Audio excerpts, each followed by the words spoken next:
Hello students, welcome to MJC Learning. Today we are going to study the part 1 of formatting cells of the subject Computer Education. So let's begin. First understand why we format a particular cell. Reason being, we format a cell in order to improve the readability and appearance of the cell. Also, we use formatting to change the format of the cell without changing the number or text itself. That is, appearance of the cell changes, but the value does not. Formatting lets you change the style, size, and color of the text with the help of font command, change the alignment of the text in a cell with the help of alignment command, and give the border around the cell with the help of borders command. Now let's see the font command. Font command is used to change the font and size of the text or a number. Also, we can make the text bold, italic, or underline. From font type command, we can change the various fonts. Then from font size, we can change the size of the font. From grow font, we can increase the font size. From shrink font, we can decrease the font size. From bold command, we can make the text bold.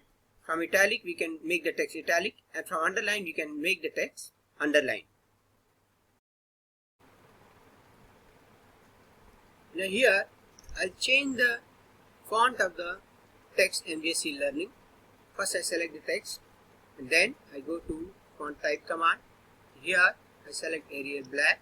See that I am able to change my font. Also, you can change it to some other font. As I go through, you can see the live preview of the fonts.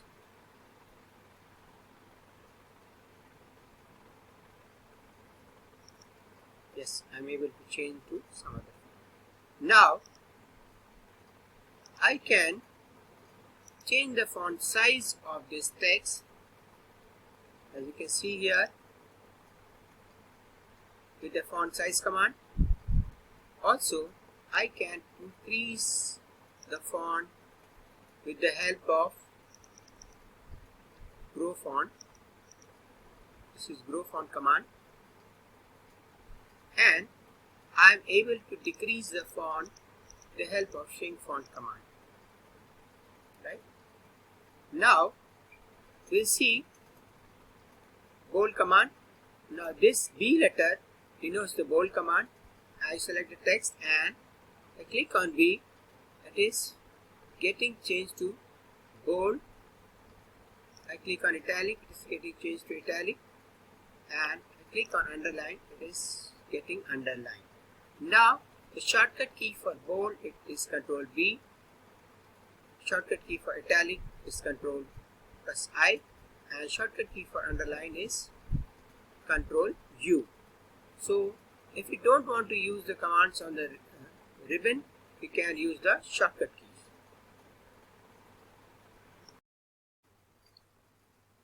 Now alignment command in formatting is used to align our text or number to left, center or right, or top, middle or bottom. Now let's see alignment. Now I align this number 100 to left with the help of left alignment command. Then I align to center with the help of center alignment command. Then I align to right with the help of right alignment command. This is called horizontal alignment.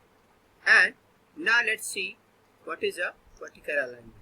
Now with the help of command top align command from ribbon, I can align this MJC Learning to top of the cell, then middle of the cell, and then bottom of the cell.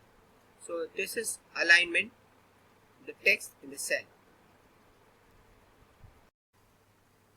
Border command is used to give black and white or color border around the cell or range of cells. Here is border command on the ribbon.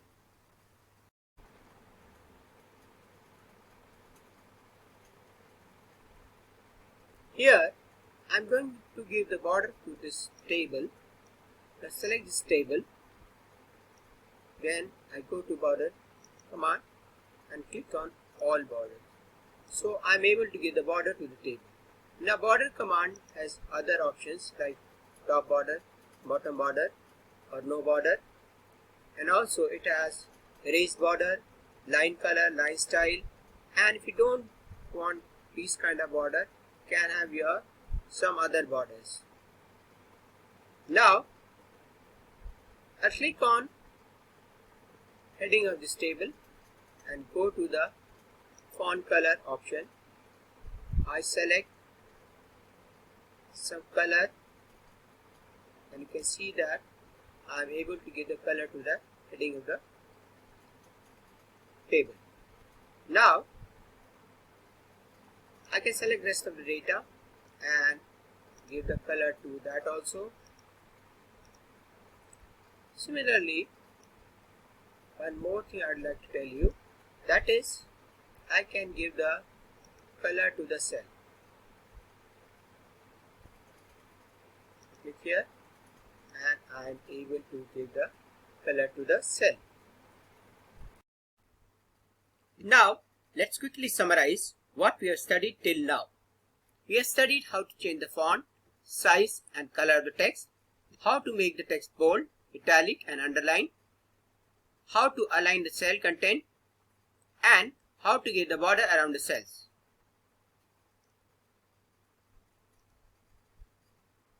Now you should be able to solve the practical assignment.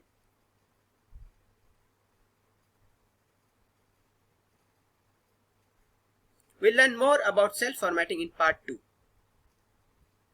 Thank you.